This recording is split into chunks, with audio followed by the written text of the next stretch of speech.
Hello and welcome along to another end of season review from this Dorking Wanderers story with me, Daniel. It's the end of season 7 in this FM21 club story, and we narrowly missed out on the playoffs despite a good finish to the season. And we're going to today talk about our big plans for the summer, how we're going to change from a mid-table side to a playoff team. And obviously last year we were quite worried, having just survived relegation. We've managed to have this good season this year, so I've got no doubts we'll be able to improve again, but I have got a lot of worries depending on things on and off the pitch. So off the pitch, we're also going to talk a little bit about finances, just to investigate really. How on earth are we hemorrhaging so much money? I know we're not at home, we're not making money from our ground, but it seems a little bit dramatic the amount we're losing. We're a League One side, we've got the lowest wage budget in the league. I'm not quite sure how $500,000's going out the tank every year, and to be honest, that's despite 2 big sales this year, so we're talking $1.5 million that would have been lost otherwise. So I'm really concerned about that. We'll talk a little bit more about how that's happened, try and find a way to get that back on an even keel, but of course it may not be possible at the moment. The only way around it may be promotion. Of course we've got the situation where the 2 biggest sides have been promoted, Cardiff and Wigan making their way to the Championship, and then we'll be hoping that someone like Bolton or Ipswich goes back up as well, just so we've got a better chance next season. But they start today and we've come back before all the end of season news, and the reason for that is an interesting one, and we're on the move again. We've got another new home ground because Crawley are expanding their ground, so we will be going back there afterwards and have a bit of a better capacity. But now we're heading to Dagenham and Redbridge to share Victoria Road, so their capacity is 5,000. The stadium condition's very good, but we're moving into London now, so it's a little bit strange what's going on. Things are changing around all the time, and we've got our 3rd new home ground in 3 years, and that really doesn't help us moving forward. It's something that's going to hold us back, having a new home ground every year. We can't make a fortress, we can't settle in somewhere. And let's go and look at the initial budgets though, not much to spend either, so we're still going to be a small fish in a big pond next season, and we're going to have to do a lot to overachieve again. So we'll talk about some of our concerns in terms of transfers in a moment. We'll quickly skid ahead to the end of season awards, and once we get there we'll talk in more detail and go and look at the players that may be moving on this summer.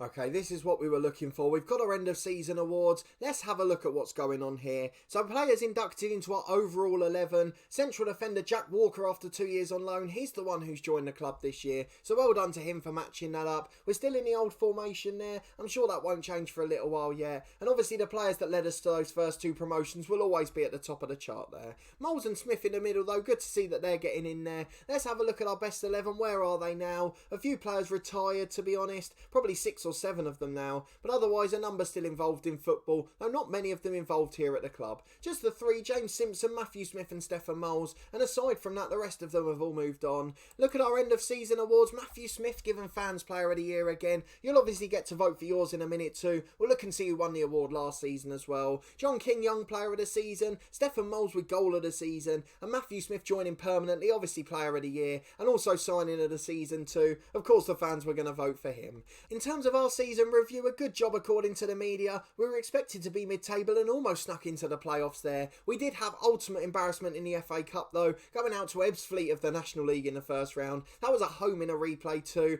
and inconsistency the only thing that ended up costing us. So where are they now, the players of 2020? We don't really need to look at that one. Club vision and expectations, so let's see what the board want next year. Top half next season, playoffs the year after. That's pretty reasonable, I'd say. No problem with that at all. They're giving us 1 more year. 5 years they want promotion to the Championship, so let's accept that vision. I've no problem with that. Let's see the squad dynamics. 3 leaders, all of them going to be here next season. John King's extended his loan, the other 2 central midfielders will be here. The managerial support's better than ever. Jake Gallagher, I think I'm going to keep him around. Still got no one else as good for the mentoring groups. Harry Campbell and Jonathan Mitchell will be there. They'll be our first 2 keepers next season. Maybe replacing Mitchell, but they'll still be at the club, and of course we'll still have some highly influential pros. So let's tell the lads what we want to achieve. We're going to say we want a top half finish, so let's find out where that is. We want to finish in a top half, so go and enjoy your rest. That seems like the one we want to go for. The reaction's good, the lads in agreement. That's what we wanted to see today. End of season report, and that shows why we've struggled. Matthew Smith, the best player this season according to the fans. He missed 6 weeks with a dislocated shoulder. Without those 2 injuries, would he have been here? Would we have been in the playoffs still? That's the thing we've got to think about. Luke Thomas missed a bit. Aside from that, not too bad. Calvin Ramsey was out when he joined the club. Other than that, it's just 3 or 4 week injuries here and there, so not too much we can really complain about. It is a shame that Smith missed most of the running, as I think he would have made a big difference. McKinnon just not quite the same player, and Johnson disappointed coming in on loan, so that's something we've got to address in the window. But of course with Ladtown having 6 weeks off, we've got plenty of time to go and work in the transfer market. So let's go to our squad screen and do our end of year review, just so we can talk about which players we want to keep and not. So I'll do my usual, I'll go through and highlight all the players that I want to move on, then we'll talk about some that may well move on against our wishes. We've obviously got a few that are staying on loan to talk about as well, some positions where we're really going to need to strengthen the squad, and I'll talk about my biggest concern as well as giving you last season's Player of the Year vote result. So we've gone through our squad, and actually we think it might be a bit of a smaller revolution this year. But firstly, we've got to talk about the 3 loan players that are leaving. Joe Thompson, after 2 years, he's lost his place in the team to Ogbene, not quite the same player he once was. Jordan Johnson we got in January, big wages but disappointed, flattered to see for the most part. And Mark King had a decent year, but we've chosen to keep Walker over him. And I want to get another centre-half next year who we're not going to lose to international duty, to make sure that we've always got one of our first choice, as that caused us some real trouble last season. In terms of permanence, it's probably only 6 players on their way out. One of them's Jake Gallagher out of contract. Now, I'm not sure that he'll leave. We may well keep him for the mentoring groups, as we mentioned, but he's certainly not going to be involved in first team football. So that's the reason I've mentioned him. He's going to be one who's always leaving regardless. So he's going to be not involved in the first team players. We need to have 22 aside from him. Then Aaron Bolger, he's unhappy, so we've got to let him go as well. Dominic Samuel was always going to be a 1-year fix. Unfortunately, we didn't look at the contract carefully. He got an extension for featuring in 5 matches, and that's why he's got a deal till the end of next season. But he's on low money, he's a decent player if we need him, but I think he'll probably move on in the summer. And then 3 more players. Luke Boland, who was the other one we got on a free, bit of a temporary solution, he's still got a high potential, so if we can't sell him we might go for a loan deal. Let's see who wants him. Wigan want him, they've gone up to the Championship, so there's a chance we might be able to get 60 or 70 grand for him. That'll certainly help us out financially, and then we'll be able to get in a stronger centre half again. Of course we got the youngster Joe Wilson, he's improving lots as well, and he's probably overtaking him as 3rd choice anyway, so there's no need for us to have a 4th centre half when we can get money for him. The next one's one that's a little bit interesting. James Trafford, the man that we're looking to sell, and it will possibly sell or loan out again, and that's just because it's either him or Harry Campbell. Harry Campbell influential, so we'd like to keep him as 3rd choice, but of course Trafford is a younger player, higher potential, and Harry Campbell's the one who's wanted by more of the clubs, so whichever one we can sell will leave the club, whichever one we don't will be 3rd choice, and then hopefully we'll get a strengthener ahead of Jonathan Mitchell, who made a few mistakes towards the end of the season. Then last but not least is Tom Cook, a player who had such high potential in the past. He's just not reaching it, he's not doing well in training, his personality's average, he's not got the highest potential at the club anymore either, so it looks like he's one that we will be moving on, and again we'll try and get a bit of money for him and a sell-on fee just in case something goes well. A couple of notable players not on the list that you may have expected. James Simpson, the young right back, we've decided to keep him now we've got Ramsey, just going to be a solid backup, won't have to feature that much, and Manny Cook will keep as our 7th choice central midfielder and our 3rd choice centre forward as well, so we'll try and get in a better backup for up front, so alongside John King we'll have someone else to play with, but then in central midfield we'll get a full 6, takes the pressure off Aaron Bolger if we're not able to sell him, and just means that Manny Cook will be there to float. He's a good young player, his personality's improving, and he's still got that very high potential at 21. The last man I wanted to mention was Max Dodd. He's been on loan at Swindon this year. I think we're going to give him a chance as 6th choice next year. He looks a decent player, he's still got high potential again. I'm not quite sure if he can reach it though, so we'll judge that when he comes back for pre-season, but I haven't put him on the discard list just yet. But that leads us on to Player of the Season vote. We're going to firstly talk about last season's result. You may not be surprised to know this, and he might not win it this year, but John King got last season's award. Of course he did in League One, kept us up with 21 goals, 45 appearances, a revelation on loan from Sheffield United, and next season he'll be commencing his 3rd at the club. Hasn't really improved statistically, which is a bit of a worry, but he has still scored goals for fun this year, though he didn't quite reach 20 like last season. But this season we've got a new vote, so let's talk about the ones who are going to be involved, and we'll put the players in selection info order for that. And at the top of the chart we've got Moles and Smith. They'll both be in the vote as a result, but they're not the player I'm opting for. You may disagree with me, so of course get in the eye above and have your say. I'm going to go for Callum Dalton myself. He'll be the 3rd player on the list, 13 goals and 10 assists, and in that first part of the year he was absolutely incredible. He's the reason we got him on loan for another season. I'm so frustrated we couldn't get him on a permanent, but either way he's got brilliant potential, and I'm sure he'll have another good season next year. And then 4th on the vote is going to be a bit of a left field one. I'm going for Jack Walker defensively, and the reason for that is because he's really helped shore us up. Him alongside King have made such a difference to the team, and his 3-star ability, he's staying with us next year too. A really solid rating for a central defender, 6.99, so he's opting above John King for my 4th choice this year, but I will leave the other the vote, so in case you want to vote for King or McKinnon, let me know in the comments why you voted for them. But get in that eye above and have your say, and we'll of course announce the result as always in next season's review. I'm going to make a bit of a prediction here as well. I bet Callum Ramsey's going to be in next season's vote. He's done really well, he's settled in quite well for us. With a full season and a pre-season under his belt, I think he's going to be a superstar next year. So keep your eye out for him. I think he'll be in next season's awards. But of course I could well be proven wrong. I have been before, I will be again. And it's another one where I've got a chance to make myself look silly. But I said I was going to mention the reason I'm a little bit worried about this summer transfer window. I'm not quite so bad now, I know I've only got to replace 6 or 7, but the reason is normally we've signed 5 or 6 good young players by now. So the likes of Dodd, Tom Cook in years before, all of those young players being released by Premier League clubs. We deliberately target our scouting and market focus there. All players under 19 at top tier English clubs. We go and scout them religiously, we go and look after them, go and find as many as we can to bring into the club. And we've always had 5 or 6 in previous years, whether they be ready for the first team or moving on out on loan. But this season we've not been able to find many. I think only 2 possibly coming in, and that's going to make things a little bit trickier for us. Just means the squad's going to be harder to fill, and we're going to have to go and target experienced players instead. They often want more money, you lose out on more because you can't offer the wages, and it just often means you get a bit delayed in your transfer business. So on the good years where we've been successful, we've always been done by mid-July. Probably only ever seen 1 player come in after that. Whereas on these sorts of years, I feel like the business drags over towards the start of August. It means they don't get a full pre-season. They take that first month of the year to adapt to the lads, and I think that's going to cause a bit of trouble next season, but hopefully we can still compete for the playoffs. The good thing next season is a lot of the players we're looking for are ones that are going to be backups rather than first 11s, so it's just the substitutes bench that may have some trouble. But the first 11, we're still looking for a keeper, still looking for a centre half and a midfielder, so there are going to be a few changes to the team, and I do slightly fear what may go on there, I can't lie to you, but fingers crossed we'll be alright, and of course we'll find out in our transfer special in 2 days' time.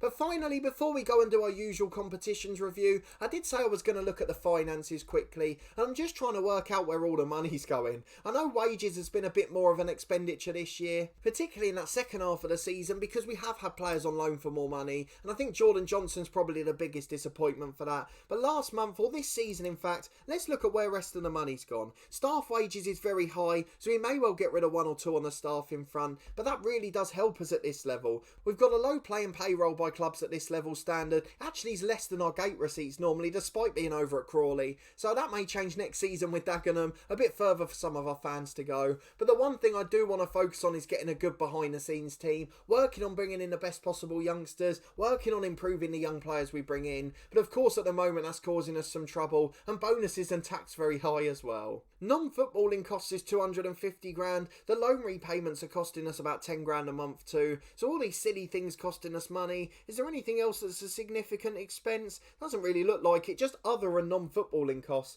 That's nearly £500,000 and it's gone up 100 grand since last year. I've no idea what it is, I can't account for it. So let's go and have a look at the income. Where's the most money coming in there? This season gate receipts has been more than the wages, so I can't complain about that. Players sold has been the next biggest, 2 big sales this year as you know. TV revenue accounting for some as well. Not as much from season tickets or match day income, that's purely as a result of not being at our home ground. The same for corporate facilities, merchandising's low because we're a low reputation club, and prize money we've not got much at all, and that's one of the problems this year we had actually, going out in the first round of the FA Cup. If we got past that non-league team we would have got a bit of money, and I'm the one who's got to be blamed for that. So all in all, it's basically showing how important an FA Cup run is next year. So hopefully we'll have a slightly bigger squad to be able to do that. But with the difficulties we're going to have in the transfer market, I feel like that may be something that doesn't quite go to plan again. But let's finish as always by looking at the competitions. We'll skip ahead a month or so till they've all been played out, and we'll go and see who's been the winners and losers this season, and continue our look at the English football pyramids.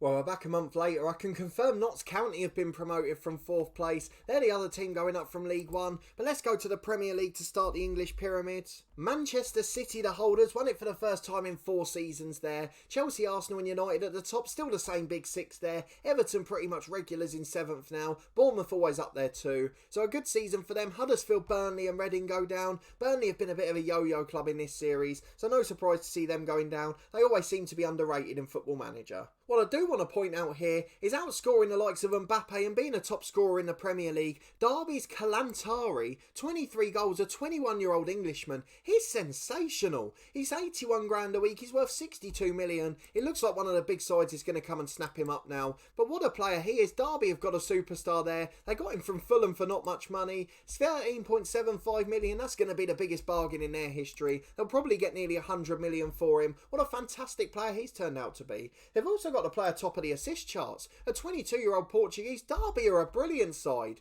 I tell you what, that financial backing's worked well for them. Maybe some dodgy sales off the pitch, but they seem to be doing enough on it here. And they've got a very good Premier League team now. Down to the Championship, Watford back to the Premier League, joined by Aston Villa and Sheffield United. Barnsley, Portsmouth and Charlton down to League One. Charlton, of course, are siding the head coach. We're at the other end of the Championship in that one. Make sure you check it out if you haven't already. We just started a new season yesterday. We had our big transfer special at the start of the season. And of course, in tomorrow's episode, we'll have transfer deadline day, which if it's anything like the January window, will be absolutely incredible. On to League One, we know a bit more about that. Wigan, Cardiff and of course Notts County getting promoted. Exeter, Gillingham, Wycombe and Stevenage down at the other end. We're trying to compete for the playoffs next season, so hopefully we'll have a P next to our name. Into League 2, Southend the title holders, Bradford City promoted via the playoffs, Shrewsbury and Scunthorpe automatic promotion between them. Scunthorpe, another side we managed in the head coach, of course, a really good club we've got an affection for. Grimsby and Dagenham out of the Football League. That's why Dagenham want us to share the ground, get a bit of money in that they'll lose from this level, so that's no surprise at all. But two clubs dropping out to the National League.